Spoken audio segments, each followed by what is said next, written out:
नमस्कार। आज हम बात करेंगे उत्तर प्रदेश में शिक्षकों द्वारा उठाई गई एक महत्वपूर्ण मांग की, जो शिक्षा व्यवस्था में सुधार और पारदर्शिता को लेकर है। लखनऊ में शिक्षकों ने अंतर जनपदीय स्थानांतरण नीति में बदलाव के लिए ज्ञापन सौंपा है। आइए इस खबर को विस्तार से जानते हैं। उत्तर प्रदेश के विभिन्न जनपदों से आए शिक्षकों ने आज लखनऊ के निशादगंज स्थित शिक्षा निदेशालय में एक ज्ञापन सौंपा है। इस ज्ञापन के माध्यम से शिक्षकों ने अंतर जनपदीय स्थानांतरण नीति में सुधार की मांग की है।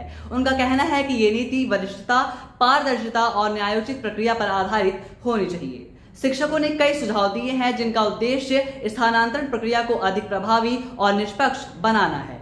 इस ज्ञापन में शिक्षकों ने कई अहम मांगे रखी हैं। पहली मांग है कि स्थानांतरण प्रक्रिया में वरिष्ठता को प्राथमिकता देनी चाहिए, ताकि लंबे समय से सेवा दे रहे शिक्षकों को उचित सम्मान मिल सके। इसके अलावा शिक्षकों ने यह भी मांग की है कि गृह जनपद में ही कार्य करने की प्राथमिकता दी जाए। उनका मानना है कि इससे शिक्षक अपने सामाजिक परिवेश में रहकर शिक्षा की गुणवत्ता को बेहतर कर सकेंगे। इसके साथ ही शिक्षकों ने यह भी सुझाव दिया है कि सभी 75 जनपदों को स्थानांतरण नीति के दायरे में लाया जाए, विशेष रूप से उन आकांक्षी जनपदों को जहां रिक्तियां अधिक हैं। वे चाहते हैं कि आवेदन में भरे गए विकल्पों में से किसी एक जनपद को स्थानांतरण में अनिवार्य किया जाए। इसके अलावा सेवा वर्षों में अंक वेटेज को बढ़ाकर 10 अंक प्रति वर्ष करने की मांग भी शामिल है। शिक्षकों ने यह भी कहा है कि स्थानांतरण केवल घोषित रिक्तियों पर ही नहीं, बल्कि वास्तविक रिक्तियों पर भी लागू होना चाहिए। अगर कोई शिक्षक ग्रहण स्थान नहीं करता तो उन रिक्त पदों के लिए द्वितीय सूची जारी की जाए। साथ ही 10% की सीमा को हटाकर अधिकतम उपयुक्त पदों को स्थानांतरण की अनुमति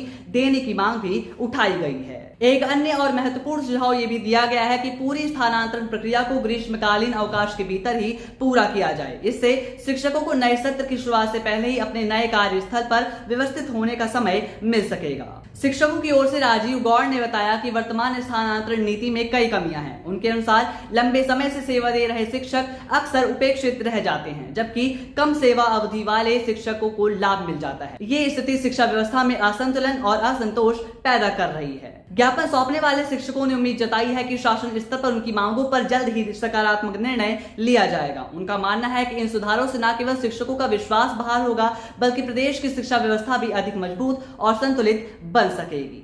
अब देखना यह होगा कि शिक्षकों की इन मांगों का क्या परिणाम निकलता है। शासन इन सुझावों पर कितनी गंभीरता से विचार करता है और कब तक इस दिशा में कोई ठोस कदम उठाया जाएगा।